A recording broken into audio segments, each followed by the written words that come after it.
اور بادشاہ نے کہا کہ میں نے خواب دیکھا ہے، دیکھتا کیا ہوں کہ 7 موٹی گائیں ہیں جن کو 7 دبلی گائیں کھا رہی ہیں، اور 7 خوشے سبز ہیں اور 7 خشک۔ اے درباریو، اگر تم خوابوں کی تعبیر دے سکتے ہو تو مجھے میرے خواب کی تعبیر بتاؤ۔ انہوں نے کہا، یہ خواب تو پریشان خیالی سے ہیں اور ہمیں ایسے خوابوں کی تعبیر نہیں آتی۔ اور وہ شخص جو دونوں قیدیوں میں سے رہائی پا گیا تھا اور جسے مدت کے بعد وہ بات یاد آ گئی، بول اٹھا کہ میں آپ کو اس کی تعبیر لا بتاتا ہوں، مجھے قید خانے جانے کی اجازت دیجیے۔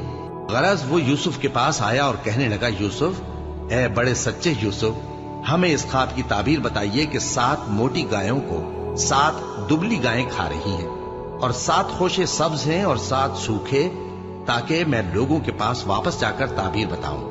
عجب نہیں کہ وہ تمہاری قدر جانے۔ انہوں نے کہا کہ تم لوگ 7 سال متواتر کھیتی کرتے رہو گے، تو جو غلہ کاٹو تو تھوڑے سے غلے کے سوا جو کھانے میں آئے باقی کو خوشوں میں ہی رہنے دینا۔ پھر اس کے بعد خشک سالی کے 7 سخت سال آئیں گے کہ جو غلہ تم نے جمع کر رکھا ہوگا وہ سب کو کھا جائیں گے، صرف وہی تھوڑا سا رہ جائے گا جو تم احتیاط سے رکھ چھوڑو گے۔ پھر اس کے بعد ایک ایسا سال آئے گا کہ خوب مے برسے گا اور لوگ اس میں رس نچوڑیں گے۔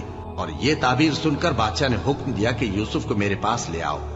سو جب قاصد ان کے پاس گیا تو انہوں نے کہا کہ اپنے آقا کے پاس واپس جاؤ اور اس سے پوچھو کہ ان عورتوں کا کیا حال ہے جنہوں نے اپنے ہاتھ کاٹ لیے تھے، بے شک میرا پروردگار ان کے فریب سے خوب واقف ہے۔ بادشاہ نے عورتوں سے پوچھا کہ تمہارا کیا قصہ تھا جب تم نے یوسف کو اپنی طرف مائل کرنا چاہا؟ سب بول اٹھیں کہ اللہ پاک ہے، ہم نے اس میں کوئی برائی معلوم نہیں کی۔ عزیز کی بیوی نے کہا، اب سچی بات تو ظاہر ہو ہی گئی ہے، اصل یہ ہے کہ میں نے اس کو اپنی طرف مائل کرنا چاہا تھا اور وہ بے شک سچا ہے۔ یوسف نے کہا کہ میں نے یہ بات اس لیے پوچھی ہے کہ عزیز کو یقین ہو جائے کہ میں نے اس کی پیٹھ پیچھے اس کی امانت میں خیانت نہیں کی، اور اللہ خیانت کرنے والوں کی چال کو چلنے نہیں دیتا۔ اور میں اپنے آپ کو پاک صاف نہیں کہتا، کیونکہ نفس امارہ انسان کو برائی ہی سکھاتا رہتا ہے، مگر یہ کہ میرا پروردگار رحم فرمائے، بے شک میرا پروردگار بخشنے والا ہے، مہربان ہے۔ اور بادشاہ نے حکم دیا کہ اسے میرے پاس لاؤ، میں اسے اپنا مصاحب خاص بناؤں گا۔ پھر جب ان سے گفتگو کی تو کہا کہ آج سے تم ہمارے ہاں صاحب منزلت ہو اور صاحب اعتبار ہو۔ یوسف نے کہا، مجھے زرعی پیداوار پر مقرر کر دیجئے، کیونکہ میں حفاظت بھی کر سکتا ہوں اور اس کام سے واقف بھی ہوں۔ اس طرح ہم نے یوسف کو ملک مصر میں جگہ دی اور وہ اس ملک میں جہاں چاہتے تھے رہتے تھے۔ ہم اپنی رحمت جس پر چاہتے ہیں کرتے ہیں اور نیکوکاروں کے اجر کو ضائع نہیں کرتے، اور جو لوگ ایمان لائے اور ڈرتے رہے ان کے لیے آخرت کا اجر بہت بہتر ہے۔ اور یوسف کے بھائی کنعان سے مصر میں غلہ خریدنے کے لیے آئے تو یوسف کے پاس گئے، تو یوسف نے ان کو پہچان لیا اور وہ ان کو نہ پہچان سکے۔ اور جب یوسف نے ان کے لیے ان کا سامان تیار کر دیا تو کہا کہ پھر آنا تو جو باپ کی طرف سے تمہارا ایک اور بھائی ہے اسے بھی میرے پاس لیتے آنا۔ کیا تم نہیں دیکھتے کہ میں ناپ بھی پوری دیتا ہوں اور مہمانداری بھی خوب کرتا ہوں؟ اب اگر تم اسے میرے پاس نہ لاؤ گے تو نہ تمہیں میرے ہاں سے غلہ ملے گا اور نہ تم میرے پاس ہی آ سکو گے۔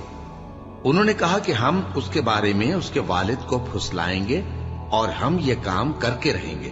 اور یوسف نے اپنے خدام سے کہا کہ ان کا سرمایہ یعنی غلے کی قیمت ان کے سامان میں رکھ دو۔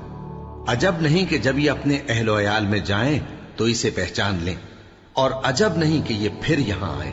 بس جب وہ اپنے والد کے پاس واپس گئے تو کہنے لگے کہ ابا، ہمارے لیے غلے کی بندش کر دی گئی ہے، تو ہمارے ساتھ ہمارے بھائی کو بھیج دیجئے تاکہ ہم پھر غلہ لائیں اور ہم اس کے نگہبان ہیں۔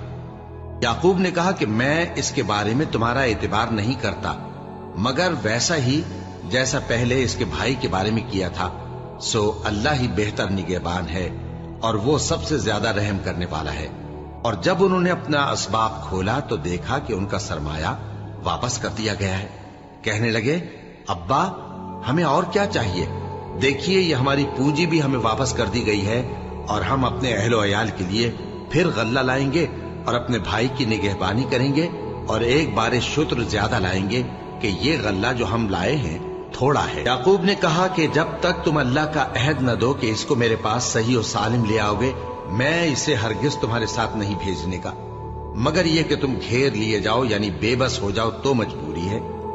پس جب انہوں نے والد کو اپنا قول دیا تو یعقوب نے کہا کہ جو قول و قرار ہم کر رہے ہیں اس کا اللہ ضامن ہے، اور فرمایا کہ اے میرے بیٹو، ایک ہی دروازے سے داخل نہ ہونا بلکہ جدا جدا دروازوں سے داخل ہونا، اور میں اللہ کی تقدیر کو تو تم سے روک نہیں سکتا، بے شک حکم اللہ ہی کا ہے، میں اسی پر بھروسہ رکھتا ہوں، اور اہل توکل کو اسی پر بھروسہ رکھنا چاہیے۔ اور جب وہ ان مقامات سے داخل ہوئے جہاں جہاں سے داخل ہونے کے لیے ان کے والد نے ان سے کہا تھا، تو وہ تدبیر اللہ کے حکم کو ذرا بھی ٹال نہیں سکتی تھی۔ ہاں، وہ یعقوب کے دل کی خواہش تھی جو انہوں نے پوری کی تھی، اور بے شک وہ صاحب علم تھے، کیونکہ ہم نے ان کو علم سکھایا تھا، لیکن اکثر لوگ نہیں جانتے۔